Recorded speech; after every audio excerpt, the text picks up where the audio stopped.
ఏపీలో 1621 వేకెన్సీలకు సంబంధించి official notice release చేయడం జరిగింది ఏపీ హైకోర్టు నుంచి. సో దీంట్లో దాదాపుగా మనకి అనేక రకాల పోస్టులకు మనకి నోటిఫికేషన్ రిలీజ్ చేయడం జరిగింది. దాంట్లో మనకి junior assistant, copyist, office subordinate ఇలా రకరకాల పోస్టులకు మనకి రకరకాల కేటగిరీస్ లో ఎగ్జామ్ నోటిఫికేషన్ రిలీజ్ చేశారు. సో దీంట్లో మీరు కనుక ఆఫీస్ సబార్డినేట్ ఎగ్జామ్స్ కి ప్రిపేర్ అవుతున్నట్లయితే మీ యొక్క ప్రిపరేషన్ కి ఉపయోగపడే విధంగా అడా 24/7 తెలుగులో రేపు అనగా 8 మే ఉదయం 9 గంటల నుంచి మనకి all India state wide mock test అంటే కండక్ట్ చేయడం జరుగుతుంది. ఇది ఫ్రీగా కండక్ట్ చేస్తుంది అనమాట. సో దీనికి సంబంధించి మీరు కనుక ఆఫీస్ సబార్డినేట్ ఎగ్జామ్స్ కి ప్రిపేర్ అవుతున్నట్లయితే ఒకసారి ఈ యొక్క మాక్ టెస్ట్ ని అటెంప్ట్ చేసి చూడండి.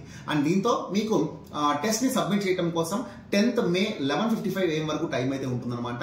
రిజల్ట్స్ దీనికి సంబంధించి ఈవినింగ్ పబ్లిష్ చేస్తారు. సో మీరు కనుక ఎవరైతే ఆఫీస్ సబార్డినేట్ ఉద్యోగాలు ప్రిపేర్ అవుతున్నారో లేకపోతే ప్రిపేర్ అయ్యే వాళ్ళకైనా సరే ఈ ఇన్ఫర్మేషన్ షేర్ చేసి డెఫినెట్ గా రేపు ఉదయం మాక్ టెస్ట్ ని అటెంప్ట్ చేయండి. ఇది మీ యొక్క ప్రిపరేషన్ ని చెక్ చేసుకోవడానికి చాలా వరకు ఉపయోగపడుతుంది. సో ఈ ఇన్ఫర్మేషన్ లైక్ చేయండి, మీ ఫ్రెండ్స్ అండ్ ఫ్యామిలీకి ఈ వీడియోని షేర్ చేయండి. ఇలాంటి మరింత కంటెంట్ కోసం ఇప్పుడే మన ఛానల్ ని సబ్స్క్రైబ్ చేసుకోండి.